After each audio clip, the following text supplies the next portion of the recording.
our previous episode, we began exploring one of the defining principles that has traditionally underpinned the British monarchy: duty before self. Throughout this series, we'll examine whether members of the royal family have placed the institution and the people they serve above their own personal interests, or whether, at times, personal priorities have taken precedence. In this episode, we'll continue that journey by examining the lives of King Charles III and Queen Camilla, before turning our attention once again to Prince Harry and Meghan.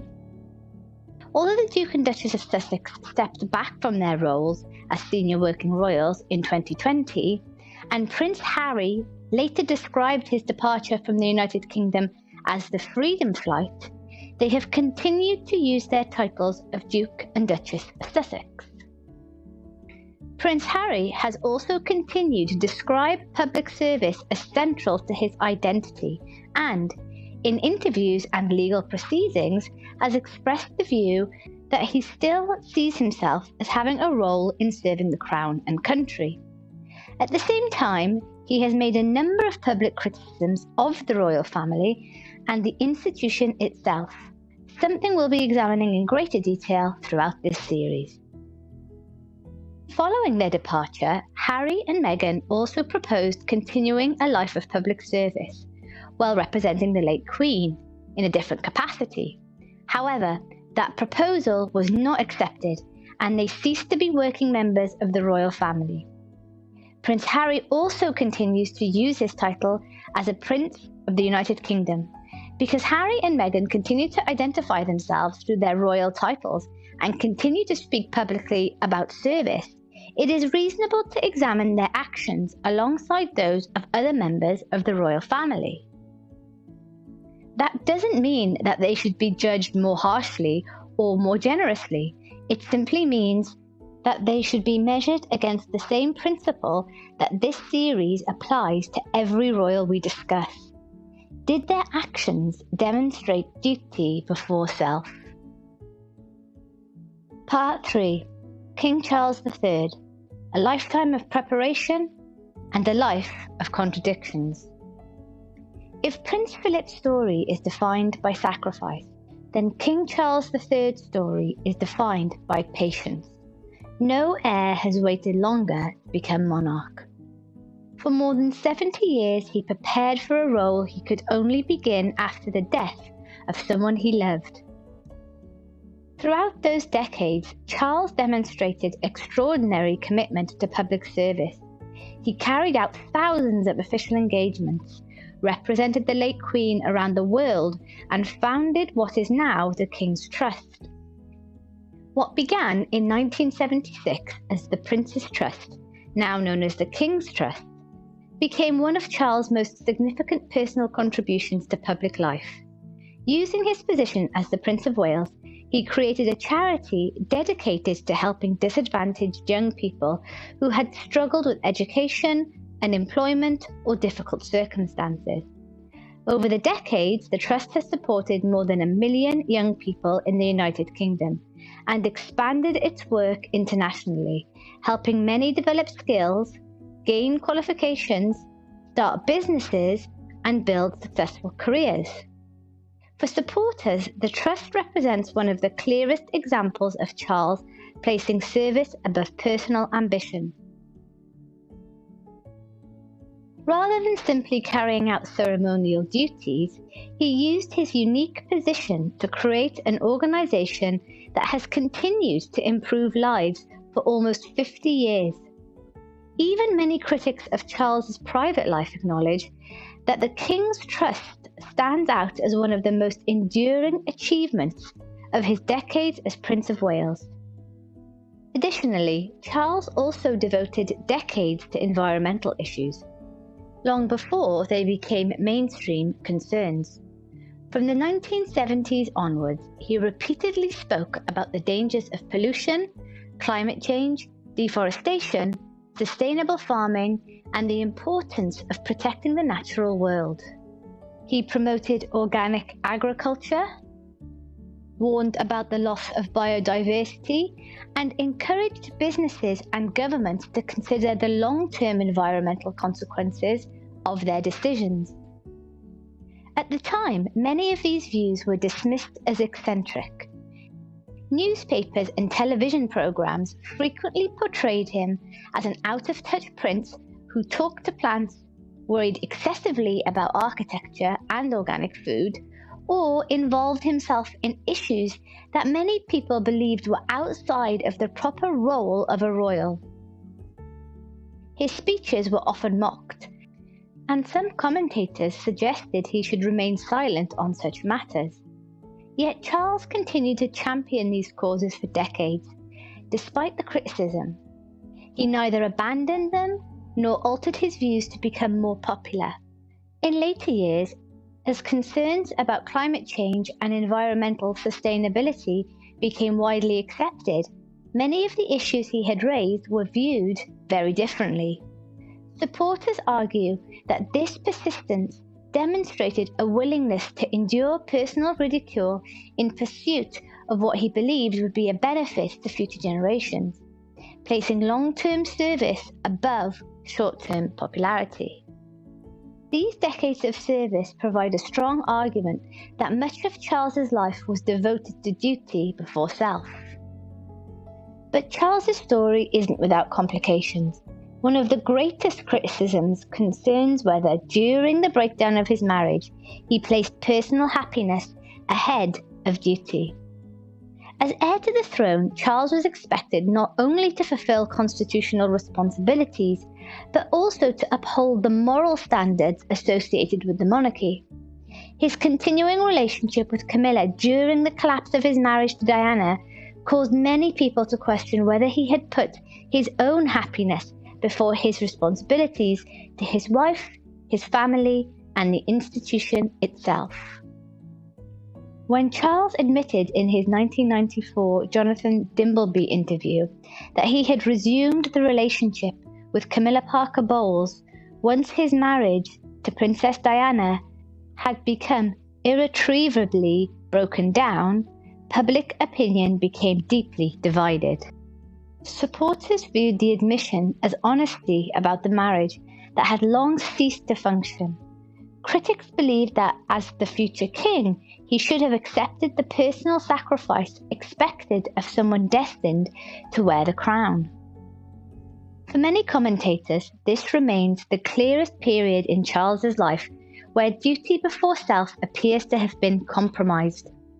Others argue that his subsequent decades of loyal public service and his continued commitment to the royal duty, even when undergoing cancer treatment, demonstrated that one painful chapter should not outweigh a lifetime of service. Initially, Diana appears to have wanted to save the marriage. By her own account, and that of several biographers, she spent years hoping the relationship could be repaired, despite believing Charles remained emotionally attached to Camilla. However, by the time the couple formally separated in 1992, both Charles and Diana had accepted that the marriage was over, even if they continued to disagree about their future roles within the monarchy. If Charles is judged against the principle of duty before self, then the same question must also be asked of Diana. Diana transformed the role of Princess of Wales through her humanitarian work and her ability to connect with ordinary people. However, during the breakdown of the marriage, she also entered relationships outside of the marriage. While many believe these occurred after the marriage had effectively ended, critics argue they nevertheless fell short of the standards expected of the future queen. Looking back today, many observers conclude that neither Charles nor Diana fully embodied the principle of duty before self during the collapse of their marriage. Both continued to perform significant public duties, yet both also made personal choices that contributed to one of the greatest crises of the modern monarchy. Perhaps this history also offers some insight into King Charles's response to Prince Harry's actions today. Charles knows better than most what it's like to be accused of putting personal happiness before royal duty. Having followed his own heart at enormous personal and public cost, he may understand why Harry believes he is doing the same thing. Some commentators have suggested that Charles's own experiences have made him more willing to leave the door open for reconciliation, even after Harry's repeated public criticism of the royal family. Those criticisms have not been limited to the institution. In interviews, his memoir Spare, and the Harry and Meghan documentary, Harry has also criticised his father personally, questioned aspects of Charles's parenting, and, in connection with his legal challenge over UK security arrangements, has suggested that the royal household did not adequately support his efforts to retain publicly funded police protection. Others argue that behind the scenes, Charles may well be deeply hurt, but has chosen not to show it publicly. There is also considerable debate about the influence Meghan has had on Harry's decisions. Supporters of Harry and Meghan argue that they made these choices together as a couple, while critics believe Meghan has played a significant role in shaping Harry's views and actions. Whatever the truth, it is ultimately Harry who has to take responsibility for decisions that he has made. Whether Charles sees Harry as a son simply following his heart, as Charles once did himself, is something only the king can truly answer. But it is a perspective worth considering as we continue to examine whether duty or personal loyalty has come first. To fully understand King Charles' story, we must also understand the woman who has stood beside him for much of his adult life. Few members of the royal family have experienced such a dramatic transformation in public opinion as Queen Camilla. Once regarded by many as the woman who helped destroy Charles and Diana's marriage, she is now widely seen as a hard-working and dependable queen consort. But can someone whose relationship with Charles became one of the greatest controversies in modern royal history still be considered an example of duty before self? Or has Camilla, through years of quiet service and unwavering support for the king, demonstrated that people and public opinion can change? Part 4. Queen Camilla. Camilla's story is different because the controversial relationship with Charles began before she became a member of the royal family. For that reason, many commentators separate the affair from her later conduct as a working royal. Once she married Charles in 2005 and accepted royal duties, her actions have generally reflected the principle of duty before self. Rather than attempting to defend the past through interviews or public campaigns, Camilla quietly devoted herself to public service, increasing the number of engagements she undertook and supporting a wide range of charities and organizations. One of her most significant areas of work has been raising awareness of domestic abuse and sexual violence. She has also championed literacy through initiatives such as the Queen's Reading Room, while supporting causes relating to education, health, and the arts. As Queen, she has become one of King Charles's strongest sources of support. She has accompanied him on official visits, undertaken engagements in her own right, and continued to support the monarch during his cancer treatment, even taken on additional responsibilities when circumstances required. Rather than seeking personal recognition, she has consistently focused on fulfilling the role expected of her. Perhaps most remarkably, Camilla has carried out these duties while knowing that, for many years, a significant proportion of the public viewed her with hostility because of her role in the breakdown of Charles and Diana's marriage.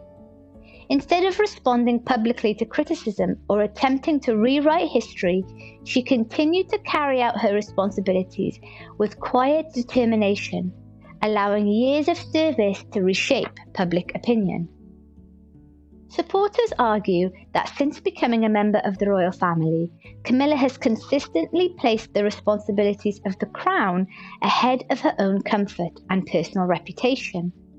While opinions about the past remain deeply divided, many observers acknowledge that her conduct as a working royal has been characterized by loyalty, resilience, and a sustained commitment to public service. Whether that is enough to outweigh the controversies that preceded her marriage is for each viewer to decide, but there is little doubt that since joining the royal family, Camilla has devoted herself to the duties of her position. In summary, King Charles III and Queen Camilla remain two of the most controversial figures in modern royal history. Their relationship forever changed the monarchy and caused immense pain for many people. Yet history is rarely as simple as heroes and villains. Charles devoted more than 70 years to preparing for the throne, founded the King's Trust, championed environmental causes long before they were widely accepted, and carried out a lifetime of public service.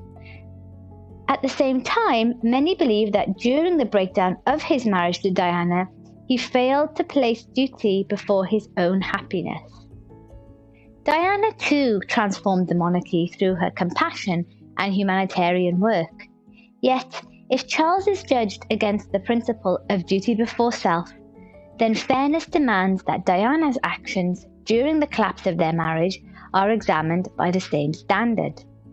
Camilla's journey is perhaps the most remarkable of all. Whatever opinions people hold about the circumstances that brought her into the royal family, her conduct since marrying Charles has been characterized by quiet service, loyalty, and a willingness to place the responsibilities of the crown ahead of her own personal reputation. For many, that represents a genuine example of duty before self. What this episode demonstrates is that no member of the royal family is without flaws. The question is not whether they have made mistakes, but whether over the course of their lives they have consistently placed the institution, the crown, and the people they serve above themselves. As this series continues, we'll apply exactly the same standard to every member of the royal family, including Prince Harry and Meghan. They have continued to use their royal titles, continued to speak publicly about service, and continued to shape public perceptions of the monarchy. If they wish to retain that royal identity, then it is only fair that they are measured by the very same principle applied throughout this series. Ultimately, this is not a series about popularity or personalities. It's about one enduring question that has shaped the British monarchy for generations. When faced with the choice between duty and self, which came first? As this series continues, we will turn our attention to the Prince and Princess of Wales. Have William and Catherine continued the tradition of placing duty before self, or have they faced their own challenges in balancing personal happiness with the responsibilities of royal life?